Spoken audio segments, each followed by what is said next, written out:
O futuro do tratamento da dor lombar, o que a ciência ainda precisa descobrir para facilitar a nossa vida aqui nos nossos consultórios. Fala, eu sou Eduardo Miranda, fisioterapeuta, professor. Eu venho através desse vídeo discutir aqui com vocês o futuro da fisioterapia no assunto dor lombar. Vamos discutir daquilo que a ciência já descobriu e especialmente discutir também as lacunas que ainda existem em relação ao assunto dor nas costas. Então fica comigo até o final. Vamos ver aqui como a gente pode impactar o nosso dia a dia clínico através das informações desse vídeo. Se inscreva no nosso canal, já clica no sininho para receber mais vídeos como esse, deixa o seu like e vamos crescer junto a uma fisioterapia baseada em evidências. Pessoal, vamos falar um pouquinho sobre o que a gente já sabe. A ciência mostra, por exemplo, que a dor lombar é a número um em incapacidades, afastamento no trabalho e perda de qualidade de vida dentre as patologias do sistema músculo-esquelético. Então, a dor lombar hoje é a número um, é a dor que mais incapacita os nossos pacientes e também é a dor que faz com que o paciente procure o nosso atendimento aqui nos nossos consultórios. Com certeza você recebe muitos pacientes com dor lombar, assim como eu, e está numa crescente, né, pessoal? A dor lombar, ela está numa crescente. Existem estimativas mostrando que até 2050 o número de pacientes com dor nas costas irá aumentar substancialmente. Então a gente tem um problema de saúde pública, que é a lombalgia, que afasta o paciente de trabalho, gera gastos diretos, gastos indiretos. Ela acaba levando muito à incapacidade, perda de qualidade de vida, e a gente precisa entender quais os aspectos que estão fazendo a gente perder o jogo. A sensação que eu tenho é uma sensação que parece que nós estamos perdendo o jogo em relação à dor lombar. A avaliação do paciente com dor lombar, ela é uma avaliação difícil de ser realizada, tem muitos dados para ser coletados, são tantos dados que a gente se perde em coletar dados de modelos biológicos, né, em relação à parte física do paciente, tem que coletar os dados do modelo psicossocial, então a parte emocional do paciente, comportamento, estilo de vida que entra na parte social, trabalho, e esses dados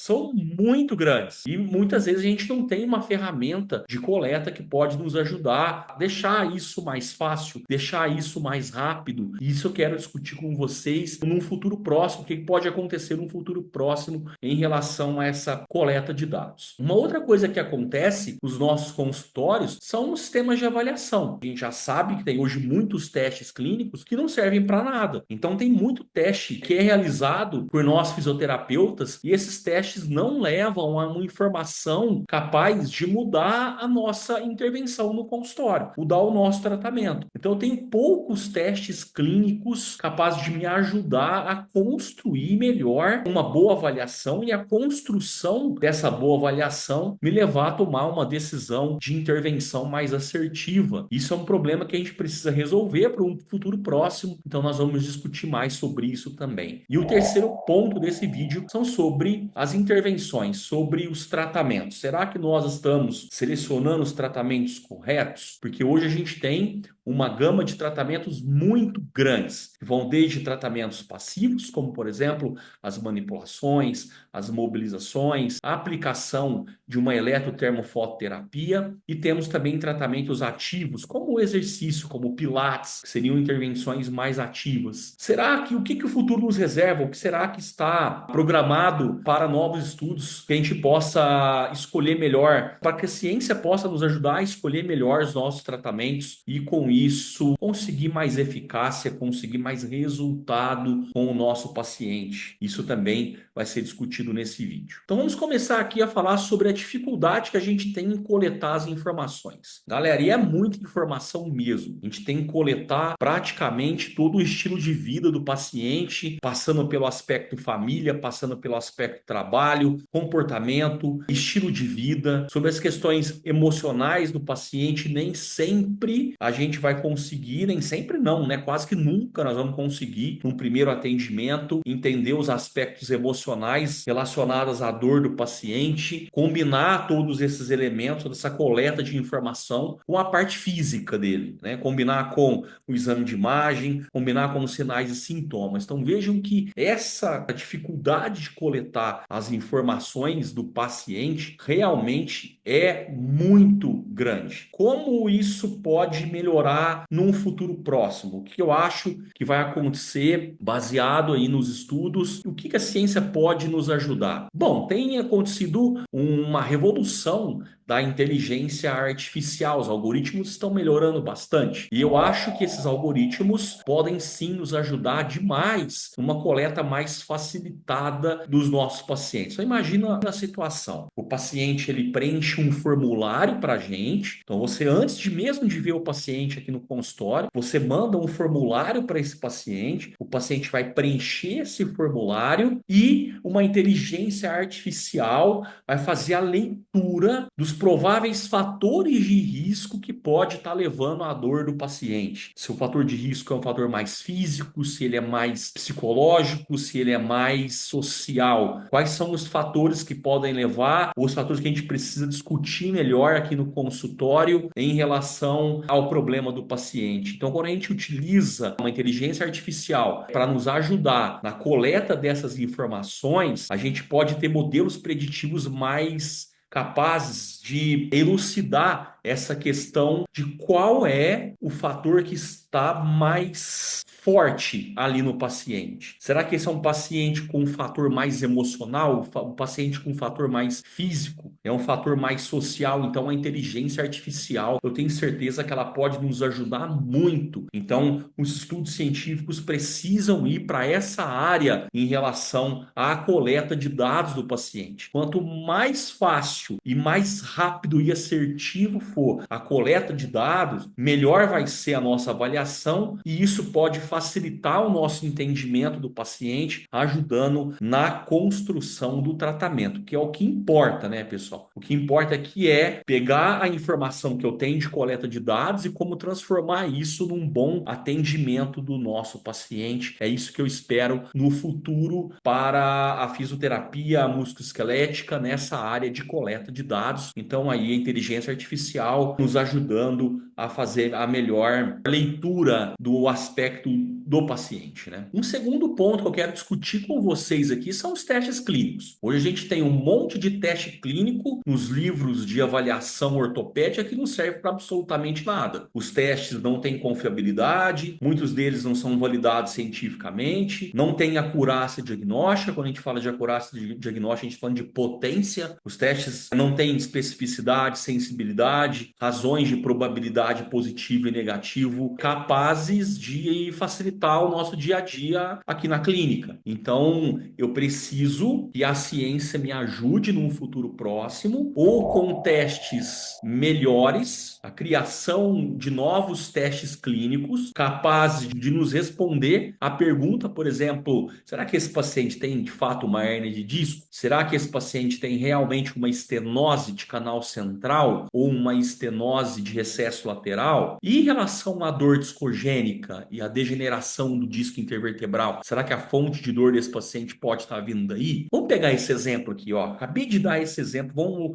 vamos pegar ele. Dor discogênica. Aqui eu vou deixar uma pergunta para você. Que teste você usa no seu consultório para avaliar uma dor discogênica? Dá o nome desse teste para mim. Se você me fizer essa pergunta, eu vou falar para você, olha, eu não tenho um teste clínico capaz de descobrir a dor discogênica do meu paciente. A dor discogênica é a dor proveniente do próprio disco. É uma dor que acontece devido a mecanismos inflamatórios dentro do tecido discal. Ela não é uma hérnia de disco, tá? A dor discogênica não é hérnia de disco. Acontece um distúrbio interno no disco intervertebral que gera um processo inflamatório. Isso pode ativar mecanismos nociceptores e neuropáticos e ativar, sim, a dor na coluna no paciente que chega para você com uma lombalgia inespecífica. E a origem da dor dele está vindo do disco, mas a parte interna do disco ali. O disco não está tocando na raiz, não está espremendo ou esbarrando inflamando em nenhuma raiz nervosa. Ele está doendo per se. Ele mesmo está sendo o causador da dor do nosso paciente. Então, nós não temos um teste clínico hoje para avaliar essa situação. Eu não consigo, mediante nenhuma combinação de testes, avaliar a dor discogênica. Então, olha que exemplo perfeito aqui para o nosso vídeo. O quanto a ciência precisa melhorar no aspecto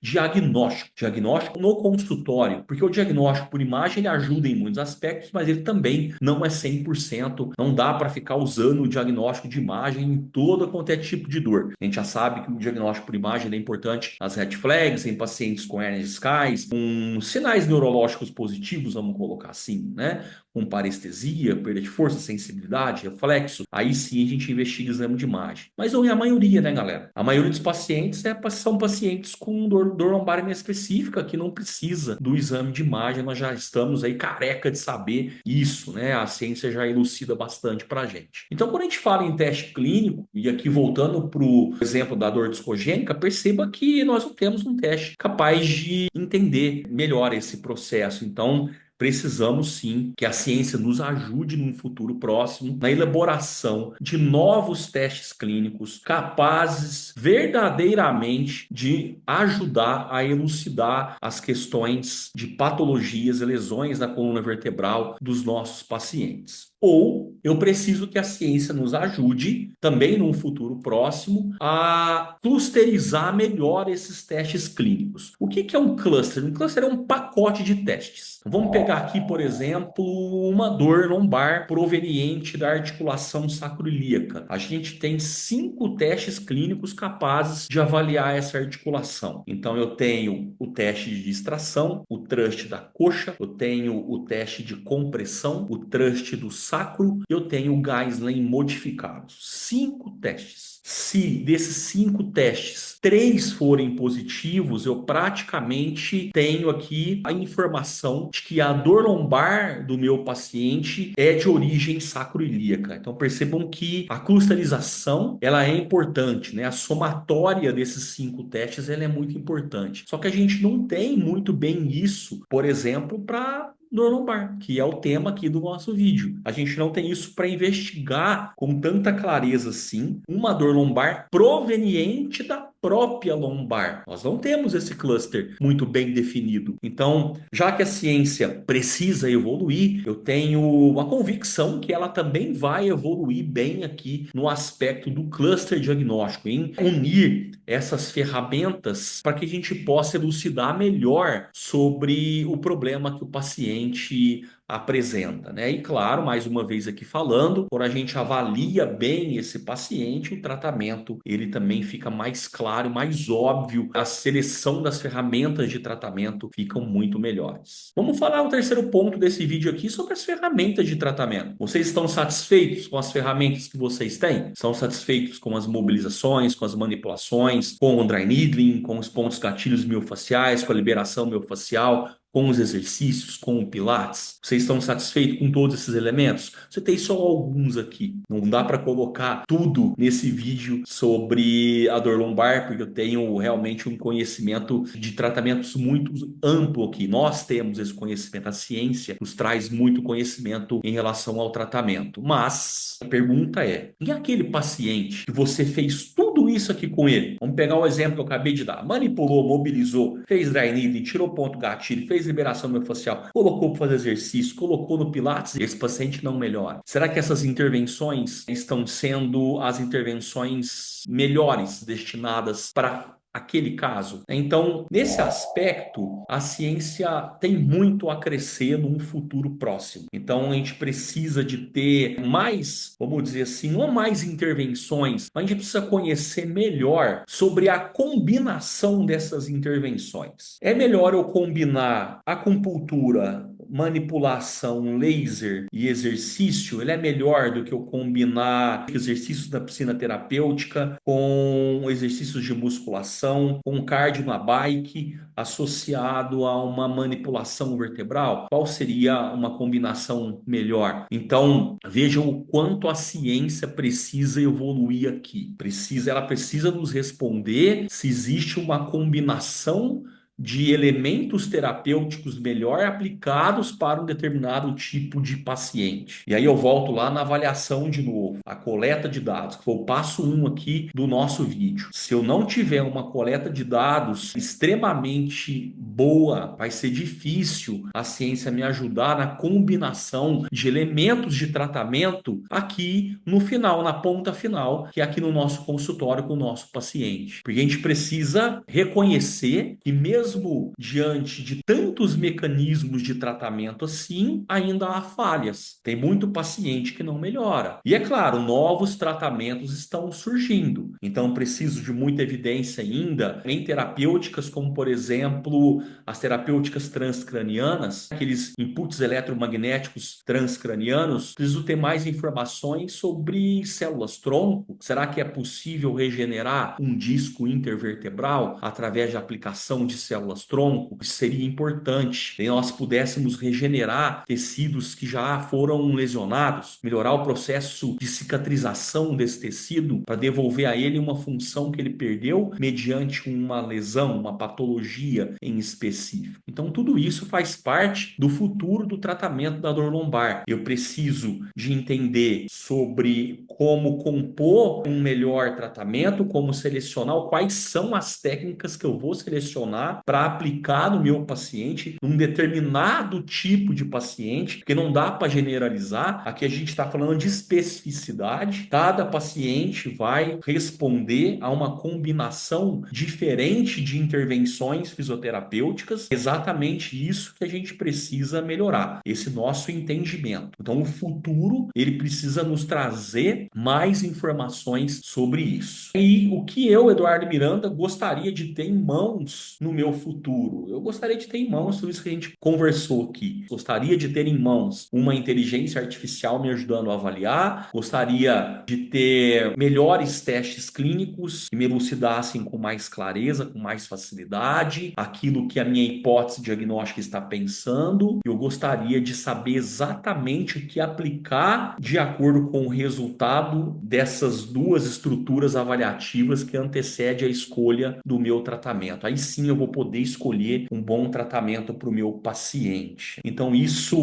é o que eu gostaria que o futuro pudesse nos reservar e eu espero estar vivo para ver tudo isso acontecer na nossa fisioterapia. Pessoal, esse foi o nosso vídeo de hoje. Espero que ele tenha ajudado aí a clarear um pouquinho de como está a fisioterapia para dor lombar hoje e o que a gente espera dela no futuro próximo. E se você quiser mais conhecimento sobre o tratamento da dor lombar, venha para o Physio On Demand, a minha plataforma de videoaulas. Tem aulas sobre avaliação, aulas sobre tratamento, são mais de 150 aulas. Eu vou deixar o link na descrição desse vídeo. Então, deixa seu like, inscreva-se no nosso canal, clica no sininho para receber mais vídeos sobre esse e eu te vejo no próximo vídeo. Até breve.